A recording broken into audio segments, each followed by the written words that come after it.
ഇന്ന് നമുക്ക് എണ്ണയിലൊന്നും മുക്കിപ്പൊരിക്കാതെ ഉണ്ടാക്കിയെടുക്കാൻ പറ്റിയ ഇഫ്താർ സ്നാക്ക് കണ്ടു നോക്കാം. അപ്പോൾ ഇതുണ്ടാക്കിയെടുക്കാൻ വേണ്ടി ചൂടായ കടായിലേക്ക് 1 ടേബിൾ സ്പൂൺ വെളിച്ചെണ്ണ ഒഴിച്ചു കൊടുക്കണം. ഇനി ഇതിലേക്ക് ചെറിയൊരു കഷ്ണം ഇഞ്ചി കട്ട് ചെയ്തെടുത്തത്, 1 ടീസ്പൂൺ വെളുത്തുള്ളി കട്ട് ചെയ്തെടുത്തത്, 1 മീഡിയം സൈസിലുള്ള പച്ചമുളക് കട്ട് ചെയ്തെടുത്തത് ഇത്രയും ചേർത്ത് കൊടുത്തിട്ട് ഒന്ന് വഴറ്റി കൊടുക്കാവുന്നതാണ്. ഇനി നമുക്കിതിലേക്ക് അത്യാവശ്യം വലിപ്പമുള്ള ഒരു സവോള ചെറുതായിട്ട് കട്ട് ചെയ്തെടുത്തത്, 1/2 ടീസ്പൂൺ ഉപ്പും കൂടെ ചേർത്ത് കൊടുത്തിട്ട് നല്ലപോലെ ഒന്ന് വഴറ്റി കൊടുക്കാവുന്നതാണ്. അങ്ങനെ ഇപ്പോൾ ഇതാ സവോള നല്ലപോലെ ഒന്ന് വാടി കിട്ടിയിട്ടുണ്ട്. ഇനി ഫ്ലെയിം നല്ലപോലെ കുറച്ച് വെച്ച് കൊടുക്കണം. ഇനി ഇതിലേക്ക് 1/4 ടീസ്പൂൺ മഞ്ഞൾപ്പൊടി, 1/2 ടീസ്പൂൺ മുളക് പൊടി, 1/2 ടീസ്പൂൺ ചിക്കൻ മസാല ഇത്രയും ചേർത്ത് കൊടുത്തിട്ട് ഇതിൻ്റെ പച്ചമണം മാറുന്നവരെ നല്ലപോലെ ഒന്ന് വഴറ്റി കൊടുക്കും. ഇനി ഇതിലേക്ക് കുറച്ച് മല്ലിയിലയും കറിവേപ്പില കട്ട് ചെയ്തതും കൂടെ ചേർത്ത് കൊടുത്തിട്ട് നല്ലപോലെ ഒന്ന് ഇളക്കിയതിന് ശേഷം ഫ്ലെയിം അങ്ങ് ഓഫാക്കി കൊടുക്കാവുന്നതാണ്.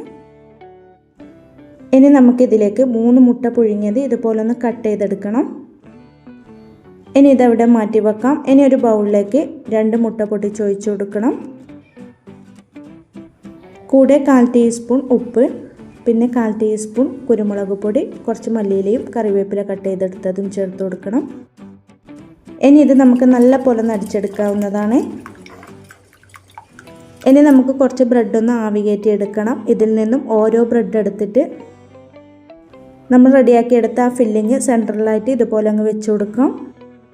ഇനി നമ്മൾ നേരത്തെ കട്ട് ചെയ്ത് മാറ്റി വെച്ച ആ മുട്ടയുടെ ഒരു പീസ് ഇതുപോലെ വെച്ച് കൊടുക്കണം. ഇനി ഇതിൻ്റെ സൈഡിലായിട്ട് നമ്മൾ നേരത്തെ അടിച്ച് മാറ്റി വെച്ച ആ മുട്ടയുടെ മിക്സ് ഇതുപോലെ ഒന്ന് പ്രസ് ചെയ്ത് കൊടുക്കാം.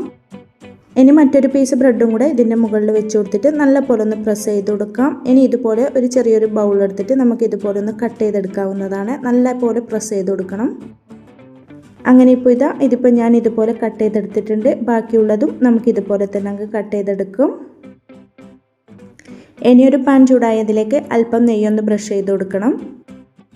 ഇനി നമ്മൾ റെഡിയാക്കി മാറ്റി വെച്ച ഓരോ ബ്രെഡും നമ്മൾ നേരത്തെ അടിച്ച് മാറ്റി വെച്ച ആ മുട്ടയുടെ മിക്സിലേക്ക് നല്ലപോലെ ഒന്ന് ഡിപ്പ് ചെയ്ത് കൊടുത്തതിന് ശേഷം പാനിലേക്ക് വെച്ച് കൊടുക്കാം. ഫ്ലെയിം നല്ലപോലെ കുറച്ച് വെച്ച് കൊടുക്കണം. ഇനി ഇത് നമുക്ക് 2 സൈഡും തിരിച്ചു മറിച്ച് വിട്ട് കൊടുത്തിട്ട് ഒന്ന് മൊരിപ്പിച്ചെടുത്താൽ മതി. അങ്ങനെ നല്ല ടേസ്റ്റി ആയതും അതുപോലെ തന്നെ എണ്ണയിലൊന്നും മുക്കിപ്പൊരിക്കാതെ ഉണ്ടാക്കിയെടുക്കാൻ പറ്റിയ ഇഫ്താർ സ്നാക്ക് ഇവിടെ റെഡിയായി കിട്ടിയിട്ടുണ്ട്. എല്ലാവരും ഇതുപോലെ ഒന്ന് ട്രൈ ചെയ്ത് നോക്കാനും ലൈക്ക് ചെയ്യാനും കമൻറ്റ് ചെയ്യാനും സബ്സ്ക്രൈബ് ചെയ്ത് സപ്പോർട്ട് ചെയ്യാനും മറക്കല്ലേ. Thank you for watching.